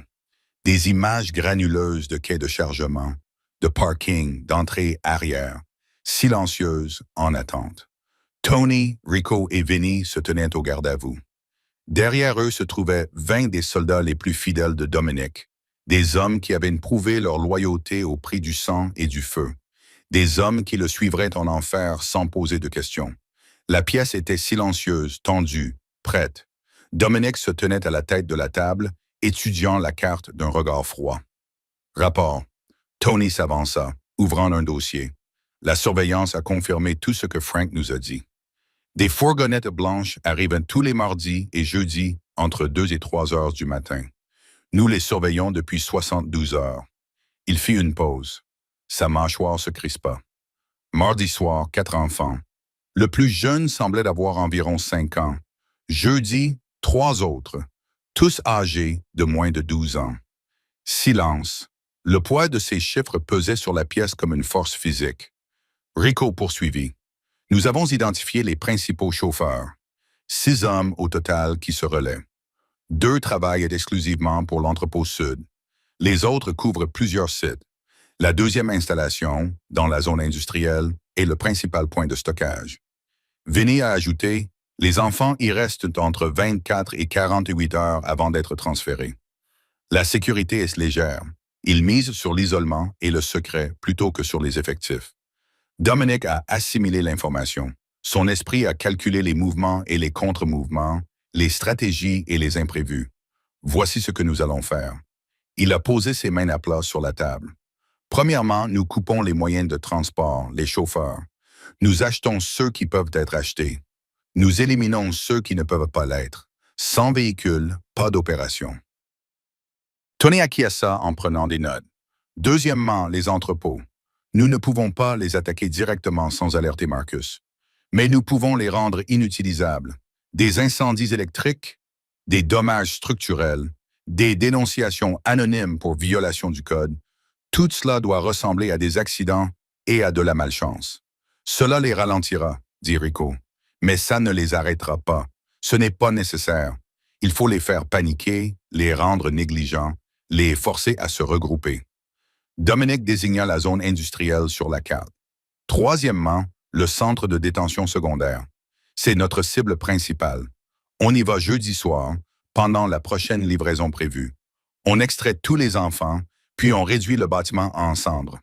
Et les clients, demanda Vinny à Harrison Wells et Victor Crane. Nous avons suffisamment de preuves pour les détruire. Des photos, des documents financiers, des liens avec des sociétés écrans. La voix de Dominic était glaciale. Nous leur donnons le choix. Se rendre ou faire face à une exposition publique et à tout ce qui s'ensuivra. Il se redressa et regarda autour de lui. Cinquièmement, Marcus Dontello. Après avoir démantelé son opération, après avoir pris tout ce qu'il a construit, je m'occuperai de lui personnellement. Silence. Rico se tortillait, mal à l'aise. Patron, c'est la guerre. On ne s'attaque pas à une petite organisation. Marcus a un territoire, des relations, une protection. D'autres familles vont s'en mêler. Les flics à sa solde vont nous traquer. Dominic le regarda dans les yeux. La ville est déjà en guerre. Des enfants sont achetés et vendus comme des biens immobiliers pendant que tout le monde détourne le regard. Nous sommes les seuls à riposter. La pièce était silencieuse. « Quand commence-t-on » demanda Tony. « Ce soir. » Le mot tomba comme un coup de marteau. Les hommes se redressèrent. Les armes furent vérifiées. La machine de la violence se mit en marche, puis le téléphone de Dominic sonna. Il jeta un coup d'œil à l'écran. La planque. « Patron. » La voix du garde était pleine d'excuses. La petite fille. Elle demande encore après vous. Elle ne mange pas. Elle ne dort pas. Elle n'arrête pas de demander quand vous allez revenir. L'expression de Dominic s'adoucit. Juste un instant, juste assez pour que Tony le remarque. Dites-lui que j'arrive dans 1 heure. Il raccrocha et regarda la carte une dernière fois. Les marqueurs rouges, les lignes bleues, les points jaunes. Un réseau maléfique qui opérait dans sa ville, sous son nez. Depuis des années, mais plus maintenant. Dominic attrapa son manteau et se dirigea vers la porte. Finaliser des plans, informer les équipes. Nous passons à l'action à minuit. Il s'arrêta sur le seuil. Il se retourna. J'ai une promesse à tenir. Jeudi soir, 1h45. Le quartier industriel était plongé dans le silence sous un ciel sans lune. Les usines abandonnées s'étendaient dans l'obscurité comme des squelettes creux. Les fenêtres brisées donnaient sur des rues vides. Pas de circulation, pas de piétons, pas de témoins. L'endroit idéal pour cacher le mal. Le centre de détention secondaire se trouvait au bout d'une impasse. Un entrepôt banal entouré d'une clôture grillagée et envahi par les mauvaises herbes. Aucune caméra de sécurité visible. Aucun garde ne patrouillait le périmètre. Marcus Dontello comptait sur l'isolement et le secret pour protéger cet endroit. C'était une erreur. Dominic était assis à l'arrière d'un SUV noir garé à 2 pâtés de maison, regardant les images du drone sur l'écran d'une tablette. Rico contrôlait l'appareil à côté de lui. Le guidant en cercle lent au-dessus de la cible. Toutes les équipes étaient en position. La voix de Tony grésillait dans l'écouteur. L'intérieur était sécurisé. Les gardes neutralisés. Tout était calme. Les hommes de Dominic s'étaient infiltrés dans les locaux 3 heures plus tôt, se déplaçant comme des ombres, éliminant un à un les quelques employés de Marcus sans déclencher l'alarme. Lorsque le fourgon de livraison arriverait, l'entrepôt appartiendrait déjà à Dominic. 1h35 avant 10h. Des phares apparurent au bout de la rue. « Contact !» murmura Rico. « La camionnette blanche est à l'heure. » Dominic regarda l'écran tandis que le véhicule s'approchait. Il correspondait exactement à la description d'Elena. Vitres teintées, peinture éraflée sur la portière côté passager, pas de plaque d'immatriculation. La camionnette s'arrêta devant le quai de chargement. Le moteur tournait au ralenti. 2 hommes en sortirent, tous deux armés, tous deux scrutant les environs avec une prudence experte. Ils ne virent rien d'anormal. L'un d'eux s'approcha de la porte du quai de chargement et frappa. 3 tours rapides, trop lents, le signal familier. Silence. Il frappa à nouveau plus fort. La porte s'ouvrit, mais au lieu des hommes de Marcus, Tony se tenait là, attendant.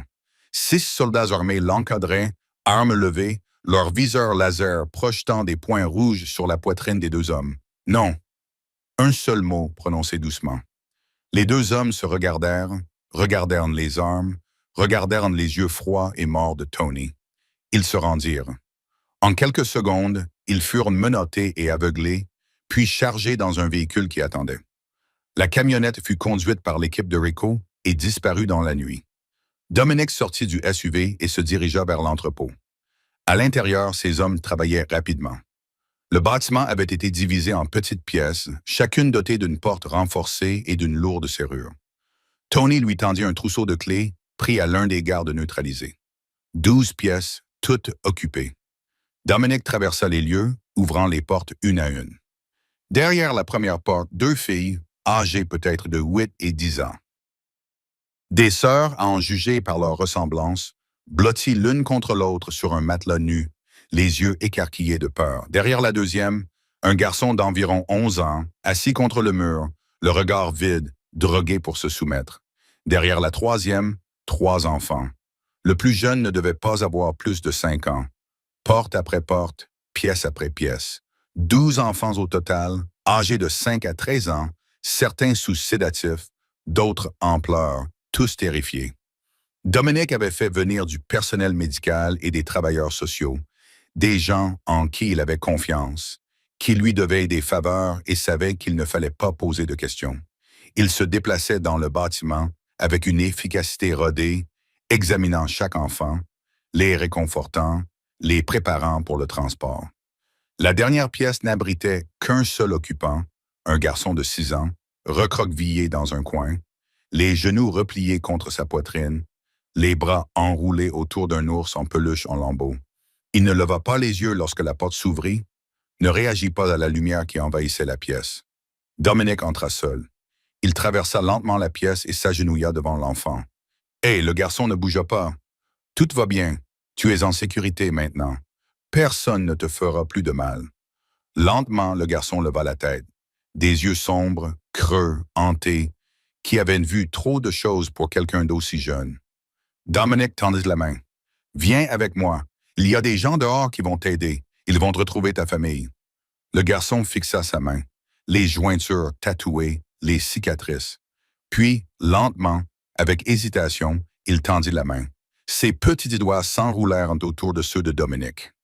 À cet instant, Dominic vit Isabella, vit Lily, vit tous ses échecs et toutes ses secondes chances converger en un seul. Il souleva doucement le garçon et le porta dehors, où l'équipe médicale attendait. 20 minutes plus tard, les 12 enfants étaient installés dans des véhicules banalisés, en route vers la sécurité. Dominic avait déjà coordonné l'opération avec l'agent Sarah Mitchell, une procureure fédérale incorruptible, l'une des rares personnes dans les forces de l'ordre en qui il avait confiance. La bataille juridique viendrait plus tard. Ce soir, il s'agissait d'un sauvetage. « Les bâtiments sont vides », rapporta Vinny. « Nous sommes prêts quand vous l'êtes. » Dominic jeta un dernier regard à l'entrepôt, aux cellules, aux serrures, à la machinerie de la souffrance humaine. Brûlez-le. L'équipe de Rico avait placé des charges dans toute la structure, du thermite et un accélérant. Rien ne survivrait. Le SUV démarra, se dirigeant vers le nord. À 3 kilomètres de là, Dominic se retourna. L'entrepôt était en proie aux flammes. Des langues oranges et rouges déchiraient le ciel noir. La fumée s'élevait comme un panneau funéraire. Lorsque les camions de pompiers arriveraient, il ne resterait plus que des cendres et du métal tordu. Dominic se retourna. Un de moins, dit-il doucement. Plus que 6. Les 72 heures suivantes détruisirent l'empire de Marcus Donello, morceau par morceau. Cela commença par les chauffeurs. 4 d'entre eux acceptèrent l'offre généreuse de Dominic, suffisamment d'argent pour disparaître et commencer une nouvelle vie loin de Chicago. Ils disparurent du jour au lendemain, sans laisser d'adresse ni d'explication. Les 2 autres refusèrent. Ils disparurent eux aussi, mais pas pour commencer une nouvelle vie. Sans chauffeur, la camionnette blanche resta à l'arrêt. Sans moyen de transport, le réseau ne pouvait plus fonctionner. Les artères de l'opération de Marcus furent coupées une à une. Puis les entrepôts commencèrent à brûler. Entrepôt numéro 2, un incendie d'origine électrique. Un câblage défectueux. Les enquêteurs conclurent. Un accident tragique. Rien n'était récupérable. Entrepôt numéro 3, un autre incendie d'origine électrique. Quartier différent. Même conclusion. 2 accidents en 2 nuits. Malheureuse coïncidence. L'entrepôt numéro 4 n'a pas brûlé. Il a été fermé par les inspecteurs municipaux après qu'un appel anonyme ait révélé 17 violations du code du bâtiment. Du ruban jaune de signalisation barrait les portes. Accès interdit. Les entrepôts 5, 6 et 7 ont subi le même sort. Des incendies mystérieux, des dommages structurels, des violations du code apparus de nulle part. En moins de 48 heures, Marcus Dontello n'avait plus aucune installation opérationnelle à Chicago. Son organisation s'effondrait. L'argent, le personnel, la sécurité. Les soldats qui avaient juré fidélité commençaient à disparaître. Certains avaient été achetés, d'autres effrayés, d'autres encore éliminés définitivement. L'infrastructure qu'il avait mis des années à construire s'effondrait comme un château de sable devant la marée montante.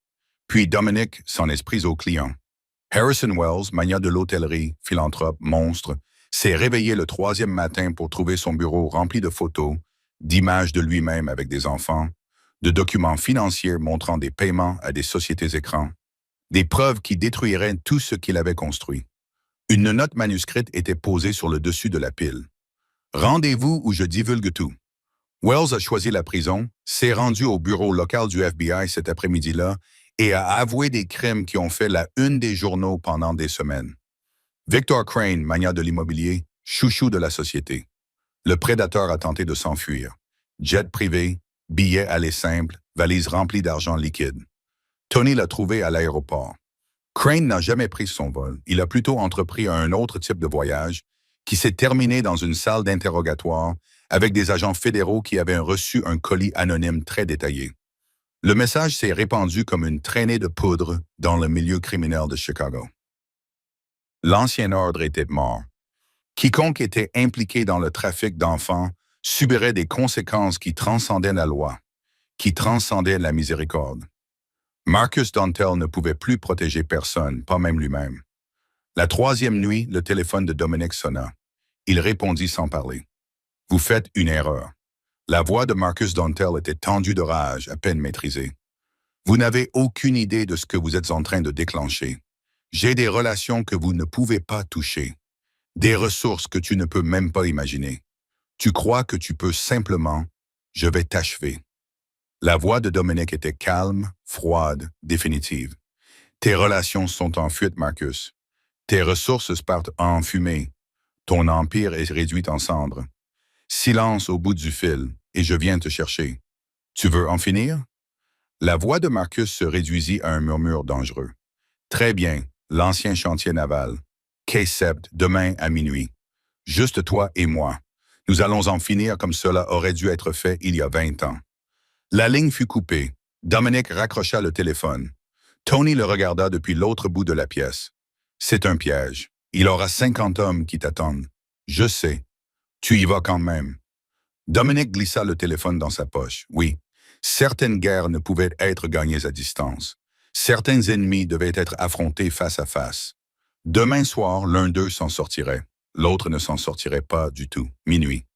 Le chantier naval abandonné s'étendait le long du front de mer comme un cimetière d'une industrie oubliée. Des grues rouillées se dressaient contre le ciel noir. Des conteneurs cassés gisaient éparpillés comme des géants tombés. Le brouillard envahissait la rivière, épais et gris, engloutissant tout ce qu'il touchait. Marcus Dantel se tenait au centre du quai Sept, éclairé par des projecteurs puissants. Ses soldats l'entouraient, 20, peut-être 25 hommes, tous armés, tous observant les ombres avec des yeux nerveux. Il semblait plus âgé que dans les souvenirs de Dominic, plus mince. Les années avaient creusé de profondes rides sur son visage. Mais l'arrogance était toujours là, cette froide supériorité qui le caractérisait depuis qu'ils étaient jeunes hommes bâtissant ensemble des empires. Dominic avait amené 30 de ses meilleurs soldats. Ils étaient positionnés autour du chantier naval, sur les toits, derrière des conteneurs, dans l'ombre des bâtiments abandonnés, invisibles, attendant. Mais lorsque Dominic monta sur le quai, il marcha seul. Ses pas résonnaient sur le béton. Le brouillard se dispersait autour de lui comme l'eau autour d'une pierre. Il s'arrêta à 6 mètres de Marcus, les mains visibles sur les côtés. Marcus sourit. Son sourire n'atteignit pas ses yeux. « Tu es venu seul. » Il secoua lentement la tête. « Stupide. Je suis venu pour en finir. » « En finir? » Marcus éclata d'un rire creux et amer. « Tu as détruit tout ce que j'ai construit. Mes entrepôts, mon réseau, mes clients. Et pourquoi? Une serveuse et son gamin. » Dominic ne dit rien. Marcus commença à tourner lentement autour de lui. Un prédateur évaluant sa proie. Ou peut-être l'inverse. Je sais pour Isabella. Le nom flottait dans l'air comme un poison. Je sais pour la petite sœur qui a disparu il y a 20 ans. Celle que tu n'as jamais retrouvée. La voix de Marcus dégoulinait de mépris. C'est ça, Dom. 20 ans de culpabilité qui te rattrapent enfin. Tu joues les héros pour soulager ta conscience. L'expression de Dominic ne changea pas. Il ne s'agit pas d'Isabella. Non, il s'agit des enfants que tu as détruits, des familles que tu as brisées, des vies que tu as vendues. Marcus cessa de tourner en rond. Son sourire s'estompa. Tu te crois meilleur que moi? Sa voix se durcit. Nous avons grandi ensemble, Dom. Nous avons bâti notre empire côte à côte. Tes mains ne sont pas propres. Tu as tué plus de gens que je ne peux en compter. Tu as ordonné des assassinats sans ciller. Tu as réduit tes rivaux en cendres. Je n'ai jamais fait de mal à des enfants, non. Les yeux de Marcus brillaient dans la lumière des projecteurs. Tu as simplement échoué à les protéger. Ces mots le blessèrent profondément. Dominic les ressentit comme une lame entre ses côtes. Mais il ne broncha pas. « Tu as raison, dit-il calmement. J'ai échoué, Isabella. Je porte cet échec chaque jour depuis 20 ans. » Il fit d'un pas en avant. « Mais je n'échouerai plus. » Un silence s'installa entre eux. Un silence épais, lourd, chargé de décennies d'histoire et de trahison. Puis Marcus bougea. Sa main se posa sur le pistolet à sa hanche. Autour de lui, ses soldats levèrent leurs armes simultanément, formant un mur d'acier et d'intentions violentes. Pendant un instant, on aurait dit que c'était la fin. Puis des points rouges apparurent. Des viseurs laser, des dizaines, peignant les soldats de Marcus comme des cibles dans un stand de tir. Poitrine, tête, tous les points vitaux étaient couverts. Les hommes de Marcus se figèrent. Leurs yeux se tournèrent vers les toits, vers les ombres, vers les endroits où l'armée invisible de Dominic attendait depuis le début. « Vous êtes en infériorité numérique, » dit calmement Dominic. « Votre empire a disparu. Vos relations vous ont abandonné. Votre argent est gelé. Vos clients sont en détention. » Il s'approcha. « Il ne vous reste plus rien, Marcus, rien d'autre que le choix que je vous offre en ce moment même. » La main de Marcus tremblait sur son arme. La sueur perlait sur son front. « Quel choix? Rendez-vous. Témoignez contre toutes les personnes impliquées, tous les acheteurs, tous les policiers, toutes les relations. Donnez aux procureurs tout ce dont ils ont besoin pour démanteler ce qui reste de votre réseau. Et si je refuse, les yeux de Dominic étaient glacés. Vous ne quitterez pas ce chantier naval. » Les mots restèrent suspendus dans l'air. Marcus regarda les points rouges qui couvraient ses hommes, regarda les ombres où la mort attendait patiemment, regarda l'homme qu'il avait autrefois appelé son frère, qui se tenait maintenant devant lui comme un ange du jugement. Son arme s'abaissa et tomba bruyamment sur le sol. « Très bien. » Le mot sortit, brisé, vaincu. « Tu as gagné. » Dominic ne sourit pas. Il ne jubilait pas. Il leva simplement la main. Des véhicules émergèrent de l'obscurité. Des SUV noirs avec des plaques d'immatriculation gouvernementale. Des hommes et des femmes vêtus de vestes du FBI traversèrent la jetée avec une efficacité rodée. L'agent Sarah Mitchell s'avança, son badge brillant sous les projecteurs. « Marcus Donatello, vous êtes en état d'arrestation. » Les menottes cliquetèrent, les droits furent lus. Un par un, les soldats de Marcus furent placés en garde à vue. Alors qu'il conduisait Marcus vers les véhicules qui attendaient, il s'arrêta, regarda Dominic une dernière fois. « Tu as changé. » Dominic soutint son regard. « J'avais une bonne raison. » Marcus le fixa longuement du regard, puis il se retourna et disparut à l'arrière d'un SUV du FBI. Le quai redevint silencieux. Dominic resta seul dans le brouillard, regardant les véhicules s'éloigner. Les projecteurs s'éteignirent. Les ombres revinrent. Le chantier naval retrouva son sommeil oublié. Son téléphone vibra. C'était la responsable de la planque.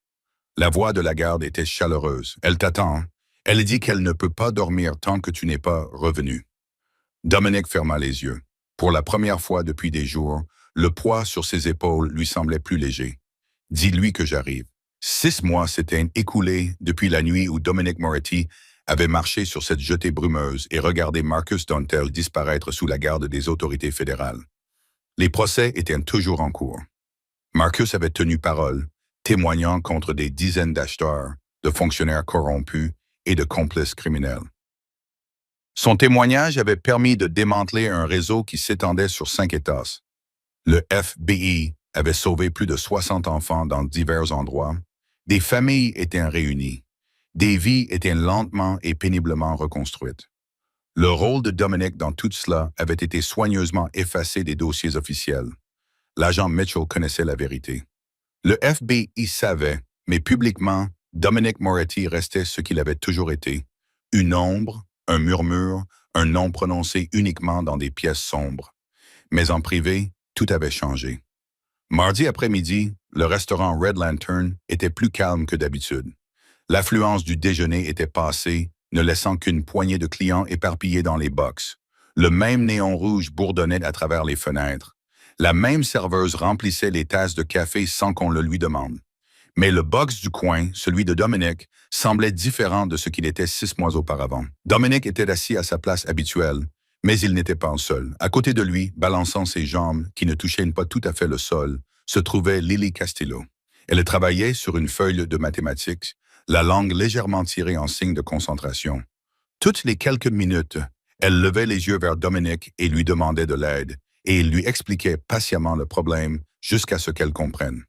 En face d'eux était assise Elena, complètement remise de ses blessures, en meilleure santé, plus heureuse, souriant d'une manière qui illuminait tout son visage.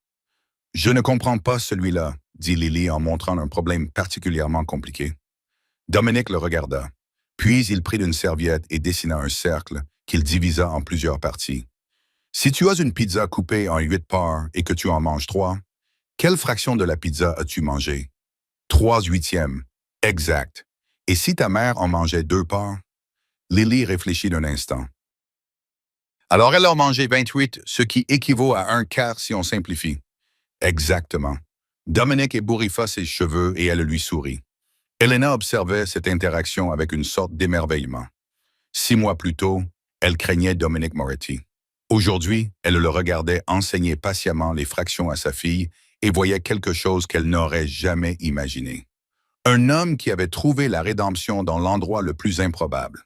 La vie avait changé pour eux deux. Elena avait ouvert une petite boulangerie à 2 pâtés de maison du restaurant. Le rêve qu'elle caressait depuis des années, mais qu'elle n'avait jamais cru possible. Dominic l'avait aidé à le réaliser.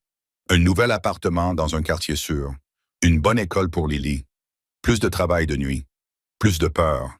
« J'ai fini », annonça Lily en repoussant sa feuille d'exercice. Elle la retourna et commença à dessiner au dos. Quelques minutes plus tard, elle la brandit fièrement. 3 bonhommes allumettes assis à une table. Elle les avait soigneusement nommés au crayon. « Maman, moi, Dom, c'est nous », déclara-t-elle. Dominic regarda le dessin, simple, enfantin, et pourtant la plus belle chose qu'il ait vue en 20 ans. Il sourit, un vrai sourire. Le premier en 2 décennies. « Je peux te demander quelque chose ?» dit soudain Lily. « Bien sûr, tu viendras à la journée des familles de mon école. » « C'est le mois prochain. » Elle hésita. Maman viendra, mais je voulais savoir si tu n'étais pas trop occupé. Dominique sentit cette familiarité lui serrer la poitrine. Celle qui se produisait chaque fois que Lily lui rappelait qu'il comptait pour quelqu'un, que sa présence faisait une différence. Je serai là, dit-il. Promis, promis. Le visage de Lily s'illumina d'un sourire qui aurait pu alimenter toute la ville en électricité. Plus tard, alors que Lily courait vers le comptoir pour demander plus de crayons à la serveuse, Elena et Dominique s'assirent dans un silence confortable, leurs regards se croisant à travers la table.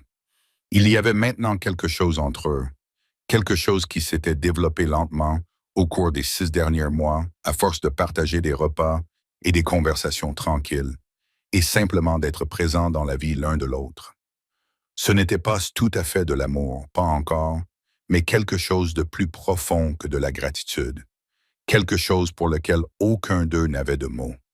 Elena tendit la main par-dessus la table et posa sa main sur la sienne. « Merci, dit-elle doucement. Pour Lily, pour moi, pour tout. » Dominique ne retira pas sa main. « Tu n'as pas besoin de me remercier sans cesse. Je sais. » Elle sourit. « Mais j'en ai envie. » Ce soir-là, seul dans son bureau, Dominique était assis à son bureau, fixant 2 photos. La première était vieille, froissée, décolorée. Isabella, âgée de 10 ans, serrant M. Whiskers dans ses bras, arborant son sourire édenté. Elle était désormais dans un cadre approprié. Elle n'était plus cachée, elle n'était plus une honte secrète, juste un souvenir. Honoré. La deuxième photo était récente. Lily, lors de sa fête d'anniversaire pour ses 7 ans le mois dernier, une fête que Dominique avait insisté pour organiser, avec un gâteau de la boulangerie d'Elena et plus de cadeaux qu'un enfant ne pourrait en avoir besoin. Sur la photo, Lily riait, du glaçage sur le nez, entourée de ses camarades de classe. Dominique était à l'arrière-plan, observant depuis la porte. Mais en y regardant de plus près, on pouvait voir un petit sourire sur son visage. Son téléphone vibra.